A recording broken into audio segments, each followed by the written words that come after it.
Idan wannan shine farkon shigowarka wannan tasha, kar ka manta ka danna mana subscribe sannan ka danna like domin samun sababbin shirye-shiryenmu da zarar mun daura. Mun gode.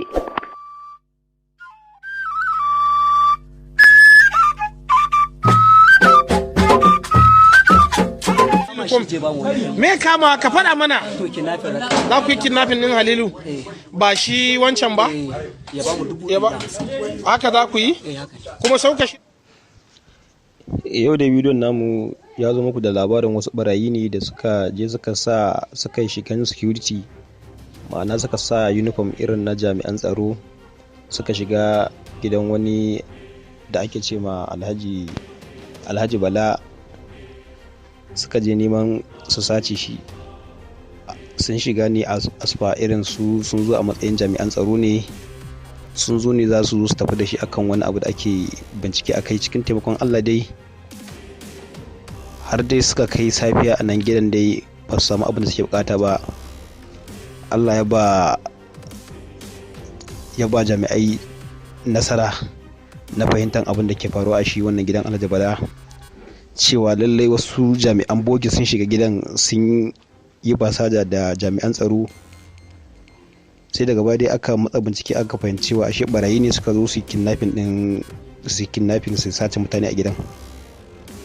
Cikin dai taimakon Allah dai sai aka duba dai aga ashe ma dai shi jagoran tafiyan ma ashe ma dai an san shi, wani kusan za a iya cewa makocinsu ne angon, kowa daga cikin mutanen angon din an san shi. ya zo da cin amana dai kirikiri dai mutane dai sun lalace yanzu ba tsoron Allah, kowa yanzu na iya cin amananka a kowane ne. Yanzu a takaice dai ga bidiyon da yadda abin ya faru za mu nuna muku ku ga yadda abin ya faru. Daman an ce waka baki mai ita tafi daɗi.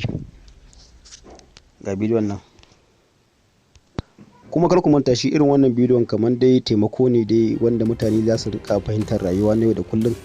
Don Allah don annabi in ka kalla kai subscribing kuma ka rinka share kana tura ma wasu waɗanda ba su gani ba, saboda su ma su gani, saboda mutane su rinka kiyayewa, su rinka sanin mutanen da za su rinka mu'amala da su, saboda ita duniya makaranta ne. An ce in gemu dan uwanka ya kama da wuta kai sai ka yafa mana ruwa, in ji Hausawa. Saboda irin wannan bidiyon suna taimakawa wurin gane irin yadda za mu rinka mu'amalar mu cikin taimakon Allah. Yanzu ya takaice ga bidiyon da zamu nuna muku ku ga yadda abin ya faru.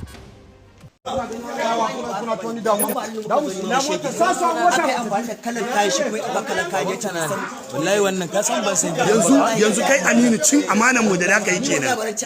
Yanzu Aminu kai abin da da kai. Yanzu Aminu ka duba abin da kai ka zo ka mana. Wallahi yalla ko yau he dai kai hakuri sai na bidiyon wannan mutumin. Ka san amanan mu da ya ci yanzu ni hana ni bidiyo wannan abin da wannan mutumin ya mana, waye zai hana ni bidiyon sa? Yanzu zan tura shi wallahi. Amanan mu da ya ci Yakubu, ni wallahi Yakubu ka rabu da ni.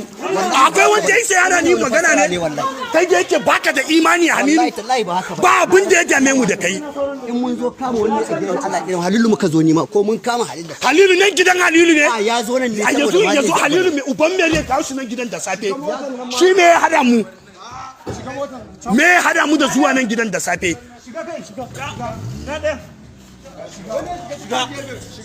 Me ne hana mu Halilu? Halilu ne za ku yi kidnapping din shi? Halilu ne muke bukatar ku tsare shi. Za ku masa me? Za ku yi kidnapping din Halilu ko? Me kama ka faɗa mana? Za ku yi kidnapping din Halilu? Ba shi wancan ba?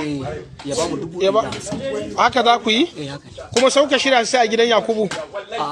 Muna neman sa, muna bin shi a baya sai ya shiga. To shikenan.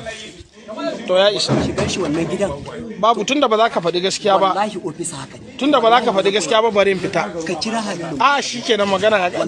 Ban san Halilu ba ai. Kai ne ka san Halilu. Wani da kayan duka. A nada kayan a zuba sa su a cikin rigan wannan mu tafi. Ofisa yana cikin gidan. Shikenan bari mu je mu sa shi a cikin rafi kawai. Mu gama da shi. Ba zai. Labaran duniyar na zuwa muku ne daga Gimbiya Arewa 22. Idan wannan shine farkon shigowarka wannan tasha, kar ka manta ka danna mana subscribe sannan ka danna like domin samun sababbin shirye-shiryenmu da zarar mun daura. Mun gode.